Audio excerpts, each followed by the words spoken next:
I saw a clip of Scott Galloway talking about how few men have sex because the dating apps are favoring the good-looking guys and they get all the dates. And apparently something like if I remember, a third of young men, like 18 to 25, whatever that range was, but a third of men didn't have any sex in the last year. Now, I don't know how that compares. Not sure how that compares to prior years, but it's pretty scary sounding. And his view is that that especially with the dating apps favoring only the good-looking people, it's making human relationships impossible for a huge segment of the population. And the most dangerous thing you could have in a society is a bunch of young men who don't have a purpose. Like, that's the biggest risk. I've always thought that's why wars happen.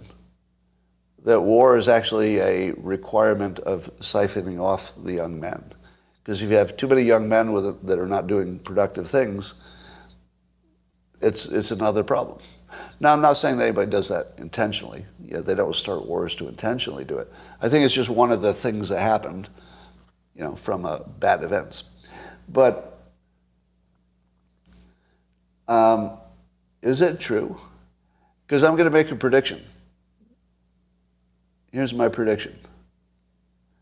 I think those lost men will turn to technology because technology is allowing them to have sex lives without humans. And that the number of people who will have something like a complete sex life, but totally within the digital realm, it's going to go from, well, here's a comparison, historical comparison. Not an analogy, just a comparison. Do you remember when porn was something you wouldn't admit you had ever seen? Is anybody old enough to remember if somebody asked you if you'd looked at porn, you'd be like, no, porn? Who needs that? Why would anybody do it? I don't even know why anybody would do it. You remember that was like the 70s and 80s? And for me, the turning point was when the TV show Friends started talking about, the characters on Friends who were beloved, that they were sort of routinely looking at porn. And it was just sort of an ordinary thing to do. To me, I don't know if they caused it, but that was sort of a turning point where if somebody asked you if you looked at porn, you would just laugh because of course you did. Of course you did, right? So that's going to happen with virtual reality and robot sex. In 2022, if I said, a young man's going to have a robot sexual partner and be happy with it, what's your first reaction? Oh, losers. Oh my God, they can't even find a human. All you got is a robot? Oh. Ugh. 10 years from now, the young men fucking the robots will be the happiest among us. Because the people who aren't fucking robots are going to have to fuck human women who are no longer a good deal. I don't know if you've been on the internet lately, but that's what the women are telling you. That's not even the men saying that. Now, the men are saying it too, but prominent women, thought leaders are saying, hey, women, do you realize you've removed all the benefits that men ever had in you? Like, are you even paying attention that men said, I think I will get with these women because there's a set of benefits I get, there's a set of benefits I give. And even women are saying, have you noticed that men still give the same amount of benefit? Sort of a general, not every man, of course, but that men in general are still, going to provide and protect, give you all the sex you need, more than you want probably. But that the women, what they offer in return might not be children, definitely is not virginity, definitely is not, let's say, monogamy or faithfulness, because even if they promise, you don't believe it. So they don't have anything to offer. Like actually anything. Like actually anything.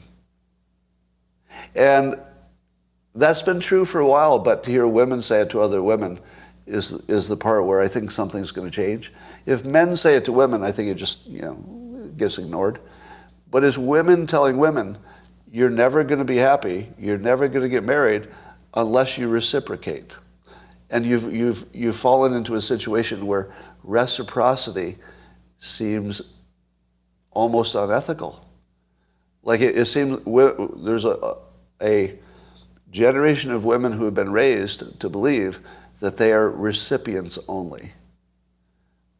They're recipients only. And if they give something to a guy, it's only what they wanted to give, like sex, because they enjoyed it.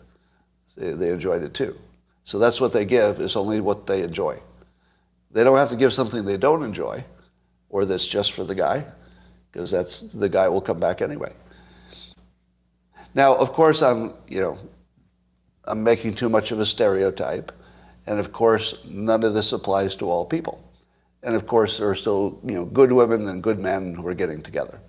But as a trend, as a disturbing trend, that's my prediction. Today, when you hear a man is having sex with a robot, you say, that poor loser. In 10 years, you're going to say he's the smart one, because the alternative is worse. Do you know what my AI never did? Never complained. I'm going to tell you something because I've experienced it and maybe you haven't. You say to yourself that having conversations with an artificial intelligence will never feel good. You're wrong, because I've had those conversations. They feel good. You know why they feel good? The AI never criticizes you. It's only supportive.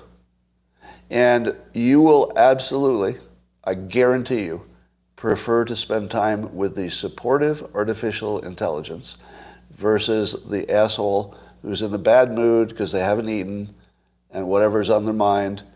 And sometimes they're good to you, but it's 1 out of 10 times. 1 out of 10 times they'll be good to you. Your AI will be good to you 10 out of 10, guaranteed. Now, I'm going to tell you a story that sounds a little bit unrelated, but you're going to feel it being related, all right? So it'll feel like it's a slightly different topic, but wait how you feel how it informs the last topic. I saw this experiment on, I think it was GPT AI, the new AI that everybody's using. If you ask it to tell a joke about a man, it'll tell a joke with some stereotypical male characteristic. If you ask it to tell a joke about a woman, do you know what it says? What do you think it does? It's AI. It's AI, so it makes up its own mind, right? Says it won't do it because that would be offensive. AI is sexist. And probably there's no way to change it. Probably there's no way to change it. Because AI is created by humans. And humans say, okay, well, I can't tell a joke about a woman, but I can tell a joke about a man. So I guess I'll make my AI the same way. Do you see how this informs the other one? We're not in a situation in which women even understand that reciprocity is necessary. Because women grow up believing that reciprocity is optional. I don't think they used to, but certainly in the last number of decades. You understand reciprocity? Let me tell you a woman's version of reciprocity. This is really going to piss you off. This will probably be this could turn into an Andrew Tate-like viral clip. Here's a man being generous. I will build this deck that I didn't really care about, but you do. So I'm going to spend, days in the sun building this thing, and when it's done, you'll have your nice deck to sit on. I'll like it too, but it wasn't anything I cared about that much. Would that be a common example of male generosity? Wouldn't you say? Okay, here's a female example of generosity, to reciprocate. All right, then I will make your favorite meal. Good, right? Now you'll do the dishes. Of course you'll do the dishes. And of course you're paying for it, right? You're going to pay for the food, and you'll do the dishes. And by the way, it's my favorite meal too, and I love cooking. I love cooking. So I'll make your favorite meal because I love cooking. You'll do the dishes. That's the part I don't like. And then we're even. You worked in the hot sun building that deck for 2 weeks. And then I did something I enjoy. And then you did the dishes, the part I don't enjoy. And now we have reciprocity. So we're even. That's what female reciprocity is. Female reciprocity is them doing stuff they wanted to do. Male generosity is doing stuff they didn't want to do, but they know you wanted it. I hear somebody say it's a bad take. Well, it's a bad take if you believe that anything that's a generality applies to all people. Right? Yeah, if I said this applied to all of you, that would be a bad take. If I said it's a general, cultural difference between men and women in one country, that's a little more solid argument. It's a sad take. Yes, it is. But, well, let me just ask the men. So if I ask the women can't see this, which I think is the whole thing. If you're a woman, this is invisible because you think you actually did something that was about equivalent. I'm telling you that the women do it because it's invisible to them, that it's not actual reciprocity. It's artificial reciprocity. Men, confirm or deny. Men, just the men. Agree or disagree, just the men. Okay? So ladies, watch and learn. Right? If you think this was just a Scott opinion, and by the way, have you seen anybody ever say this? In your whole life, has anybody ever told you what I just told you? Nope. You haven't seen it in a book. You haven't seen anybody say it. Jordan Peterson's never said it. Andrew Tate never said it. Nobody's ever said it. I'm the first person in the world to say it out loud. I don't know if that's true, but it sounds good. I'm going to pump myself up a little bit. So I'm going to say it's the first time, even if it's not. Yeah. But you saw the confirmations. So even if you believe that my interpretation is inaccurate, would you agree it just blew your head off to find out that men generally think that way? That's our impression. It's our impression. Now, may I also give a compliment to my audience? Here's a compliment to my audience. I'll bet the women who are watching this are far less likely to fall into that description than the general public. Will you accept that? Because I think that's true. I think there's a filtering selection bias for watching this.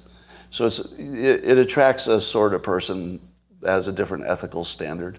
And I think that's reflected, yeah. Now, men, all right, let's complete the loop. Let's complete the loop. Men, would you agree that your spouse seems above average? Go. Above average, your spouse gets it better than other people.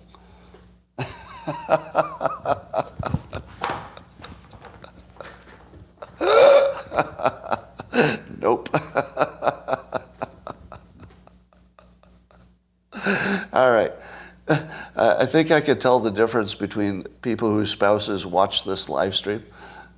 I think if your spouse is sitting next to you, you're like, oh yeah, I got the special one. She's right here. Got the special one. And all the guys who know that their wife hates this live stream and would never watch 1 second of it, like even if you begged your wife to watch it, she wouldn't watch it. Do you know why she won't watch it? Because it would make you happy. That's why. Because it would be something difficult for your wife, but it would make you happy. So she's not going to fucking do it. That's my point. All right.